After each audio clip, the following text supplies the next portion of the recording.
Hey guys, welcome back to Wrestling News 365. Hope everyone is doing very well. As always, there is a ton of news stories to get into today. So let's talk about AEW. Let's talk about All Elite Wrestling. Of course, today's the day.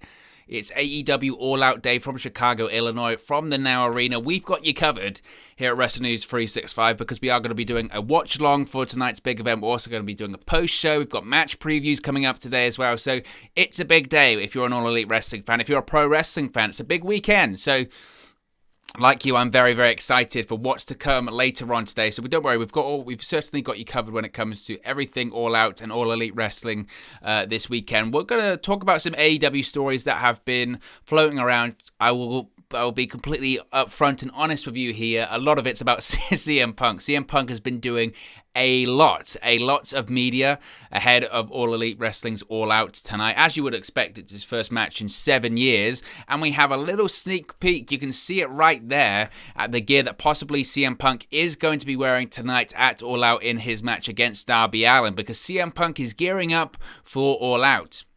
The Best in the World took to Instagram yesterday in the stories to tease his ring attire for his return to the ring for tonight's big event. Now, in a duo of videos, Punk approached a box that had numerous pieces of his signature Chicago-style trunks and kick pads. Among the visible collection included his yellow and black gear from SummerSlam 2009, his Halloween gear from 2011, his purple and grey Undertaker-inspired gear from his match with The Undertaker at WrestleMania 29, one of my favourite CM Punk matches, it must be said. Punk also donned that yellow and black gear during his infamous Pipe Bomb promo in June of 2011. Now, Punk makes his return to the ring tonight when he takes on Darby Allin in singles action at AEW All Out. This will be Punk's first match in over 7.5 years.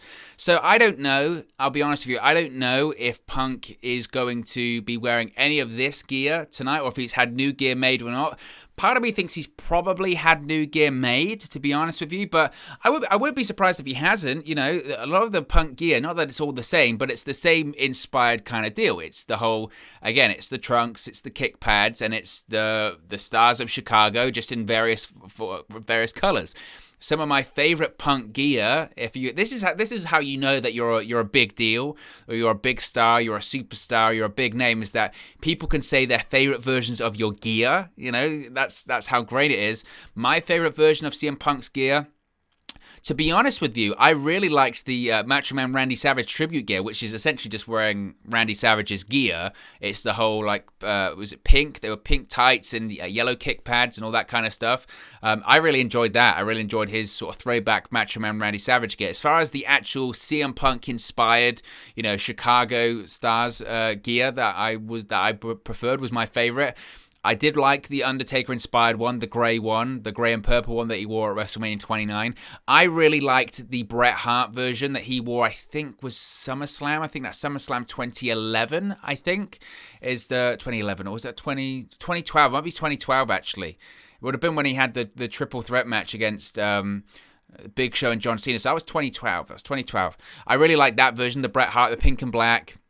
Obviously, there's the one he wore in Chicago for the Money in the Bank match, which was white, I believe. He might wear that. I don't know what he'll wear, but it's certainly exciting. The fact that, we're just talking about right now, like, oh, what ring gear is he going to wear, and what's he going to wear in terms of his comeback gear? That just shows the excitement. And I like you, and I'm not going to get into it too much because we are going to be doing a match preview about it that's going to drop later today. I like you. I'm just very, very excited.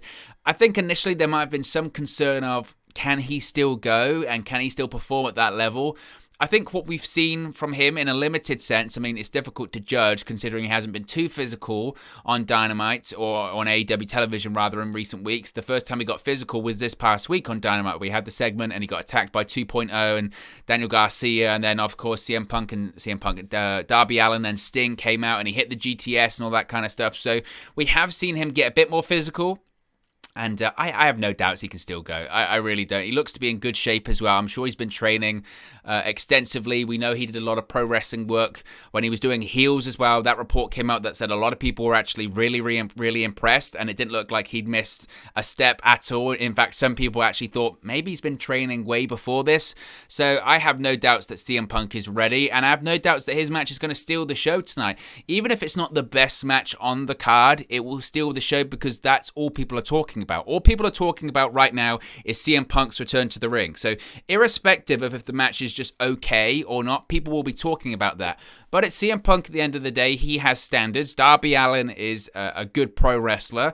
It's interesting because Darby's much smaller than Punk. You know, this is what's crazy, I suppose, is that Punk was always considered to be a smaller guy, but he's much bigger than Darby Allin. Darby's very small. So that's going to be interesting in terms of how they set the match up, because the way that Darby matches go, Darby doesn't really get a lot of offense in. He just kind of gets the hell beaten out of him, and it's going to be interesting to see how they lay out this match, given that probably Punk's going to have the majority of the offense, and then Darby's going to have these comebacks. I think that's really interesting as to how they're going to play that out.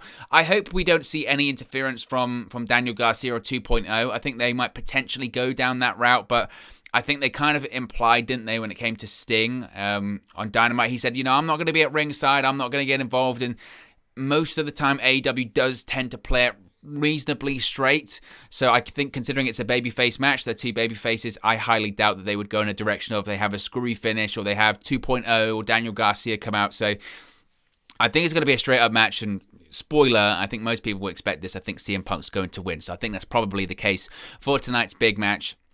Now, this is an interesting one. Now, CM Punk has actually finally admitted that he did talk. He did have some kind of talks with WWE about a possible return to the company. And those talks about an in-ring return to WWE came as recently as December of 2020. We're only talking about the end of last year. There were talks about CM Punk going back to WWE, which is incredible. Now, Mark Raimondi of ESPN did a fantastic feature, really, really good, on CM Punk that included a behind-the-scenes look at his big return to AEW, along with comments from Punk himself. Now, in the article, it was noted that Punk actually signed his AEW contract just 30 minutes before his debut appearance on last month's Rampage. Now, of course, I'm sure they had a verbal agreement, all that kind of stuff in place, but it's interesting to note that he only signed his AEW contract just 30 minutes before he actually appeared on the television show. Now, before all of that, WWE had apparently reached out to Punk around December of 2020 to potentially bring him back to the company. But because WWE, quote, played games, things never really got serious between the two sides. This is what CM Punk said. Quote, I remember one of the first things that I ever said to them was, quote, above all, don't play games. That's all he said. Above all, don't play games. And, quote, they played games. Some things never change. When you enter a conversation with people you have a past with and you know who they are, how seriously can you take it? I know exactly who they are, and they just continue to prove it. I'm trying to be as diplomatic as I possibly can. So it's interesting to note that I don't know if that had ever really been put out there before, really. He'd always kind of said that it was AEW made more sense to him and that was the most likely destination for him. And whilst he always said, look, I'm never opposed to going back to WWE. I just know that a lot of bridges were burned.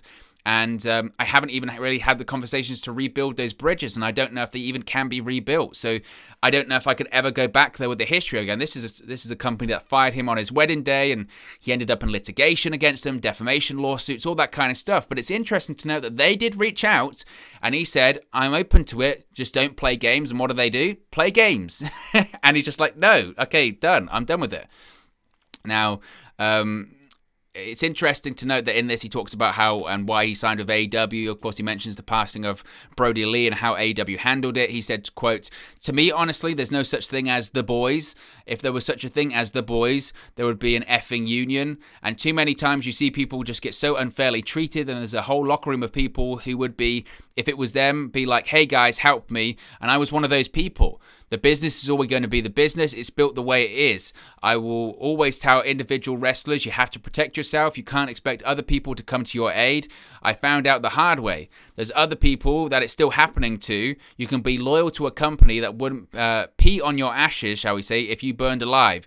Or you could just make sure at the end of the day you're happy and you're healthy. So I think that's interesting, is that Punk's, I guess, always going to have his guard up in that sense, and that's the number that I guess that the business has done on him, and I think he kind of realizes that himself. I think he said that quite a few times of like, man, I think that he would have returned to pro wrestling so much quicker, I think, if he just it hadn't ended the way it ended in WWE. He was so physically, mentally, and spiritually and emotionally burnt out, and they just did such a number on him. And it was so sad to see towards the end, but it is great to see him sort of get that passion back. I think that's great to see, and he does genuinely seem to be happy in AEW, which is great because it's too much talent to go amiss, isn't it? Even at this stage in his life and his career, it's too much talent to go amiss. So I, like everyone else, I'm incredibly happy to see him back. I want to talk about Daniel Bryan. Of course, tonight could be the night, right? That Daniel Bryan or Bryan Danielson makes his AEW debut. I think we kind of keep forgetting that. I keep forgetting that I'm thinking about Punk, and I'm thinking about the Darby Allin match, and I'm thinking about, the Kenny Omega, Christian Cage, all that kind of stuff, and you kind of forget, oh yeah, Bryan Danielson's probably going to debut tonight. It's incredible. Now, CM Punk was on an episode of the Oral Sessions podcast with Renee Paquette, and he was talking about all things AEW and all that kind of stuff. And he delved into the discussion of how much control talent has over their own stuff, while he made it clear that nobody has full creative control. Talent has plenty of input over their own stuff and work with each other, and AEW President Tony Khan to get what they want on screen. And he also teased possibly the signing of Daniel Bryan once again to AEW like he did on Dynamite a couple of weeks ago. This is what Punk had to say, quote, "Based on my experience thus far, I don't think guys are doing whatever they want, but everybody certainly some sort of an input, and everybody certainly has a direct line to Tony. And he's the guy who comes and says yes or no. I think a guy like me, Christian, maybe a guy like Daniel Bryan, if he comes in, again, it's a big tease, I think lead by example is the key there. I think it's not, hey guys, this is the way to do it. I think it's, hey guys, there's no one way to do it, but in my experience, I think maybe this could be the best way to do it, but what do you think? It's how I handled it with Sting, because there's definitely a respect, and I'm not going to tell Sting, hey, this is what I think. We literally sat back there and forth going, what do you think? No, what do you think? No, you tell me. No, you tell me. Oh, that's a really good idea, and it grows from there. So CM Punk certainly seems to be part of that more collaborative effort in AEW that I think a lot of people are appreciating. I noticed that a lot of people though, still stress that Tony Khan's the be-all and end-all. He has the final say, yes and no. This isn't a case of, say, a WCW where the inmates are truly running the asylum, because I don't think it is. And if you ever listen to Tony Khan talk and any of those media calls, you realize it's not the inmates running the asylum. You notice that he said on that media call when it came to WCW, he said that, I just don't know how a pro wrestling company could run with someone that has creative control. You need someone to be there to say yes, no, and make the final decision at the end of the day, which Tony has. But he's more than happy to say, this is the direction I want us to go in. If you want to figure that out, come to me and I'll say yes or I'll say no. And that's kind of it. And wrestlers at the end of the day, they're artists. They are artists, and they're like they're sort of athletes mixed with artists, and they want to tell their art in their own way. And there's not one way to do it. I think Punk's right. There isn't one way to do it. That's this way has to be the way, and this way is right. There's lots of different ways to skin a cat, as they would say. So I think that's interesting as well. But again, I keep forgetting that tonight's the night that possibly Bryan Danielson is going to show up in AEW, and possibly, just possibly, we could see the final countdown or hear it. I'm so excited if we will. I don't know if we will. I'm kind of 50-50 on that one. But tonight could be the night, which is very exciting. Now, Punk appeared on AEW Dark last night. AEW star CM Punk addressed the crowd after the main event of Saturday's special episode of AEW Dark, which saw Jurassic Express defeating Chaos Project. After thanking the audience for singing Jungle Boy's entrance music, Punk doubled down on his comments from last week, and he called out AEW's detractors. He said, quote, last week in Milwaukee, I very sarcastically sent the crowd home happy with, you guys enjoyed the show? Great. Tell your friends, tweet about it. And then I said, if you don't like it, expletive. And what I mean by that is we don't mind the criticism. We want the criticism because to me it's feedback. I said I'm no longer the voice of the voiceless because this place doesn't need me. This place already has a voice. I want all the criticism. I want all the feedback. I want to know if you guys are happy. The part about shutting the F up is for the people who hate watch stuff and have nothing good to say or nothing good to add to the conversation. We don't need you, so shut the F up. And then the crowd started chanting, shut the F up. I know a lot of people sort of think of this as like, I've seen some people going, oh, what's the difference between CM Punk's comments and Triple H's comments and all that kind of stuff? I think the difference is, because I do think there is a difference. When Triple H basically said a similar kind of thing of, well, if you don't like NXT, don't watch, all that kind of stuff. One, people aren't watching, or people didn't watch. That's why NXT is being revamped and redone at the moment. The difference between that is that I feel like a lot of the criticism that NXT got was constructive about saying, well, you've lost your identity, it feels bland. The characters, they change all the time, but you get invested in them, then they get called up to Raw and SmackDown. How can I be invested in these characters when I know they're going to change? And sometimes it's just boring and all these kind of things. I think they're legitimate, constructive criticism. I don't think anyone's just hating on NXT for the sake of hating on NXT. I'm sure there are these AEW loyalists in the same vein that there are these WWE loyalists, and they just hate on things for no reason. I think that's the people that's Punk's talking to there. Is we've all seen them on social media. We see them all the time, and they're very weird to me, but they are out there of these people that for whatever reason, one, they don't watch AEW anyway, but they see these clips on social media and they just lose their minds. They just hate it. They cannot stand it for whatever reason, because they've been indoctrinated by WWE or detractors of, I just have to hate it. I have to hate it. Oh, look at this botch. Look, I remember when Cash Wheeler, when he cut his arm open. He cut his arm open on the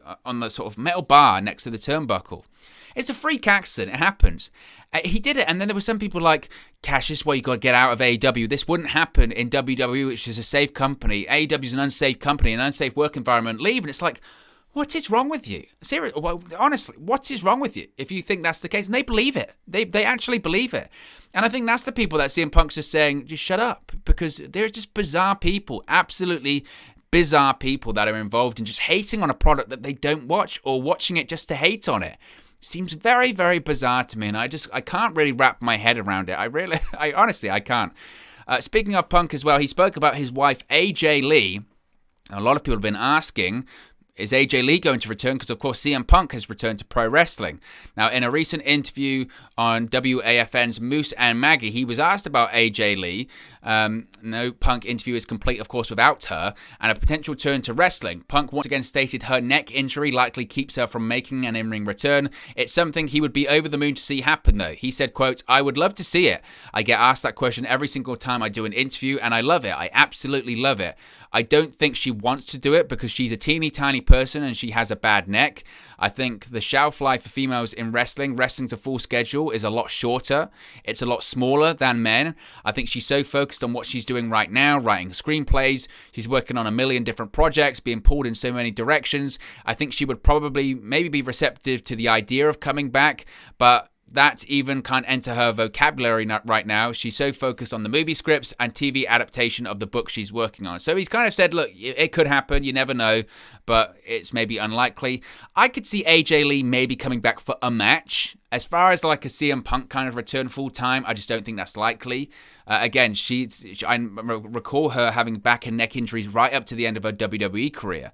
So maybe a match, but full-time, I don't know. And it has to be the right star. Is a Britt Baker the right star? Absolutely. Absolutely, that's a possibility.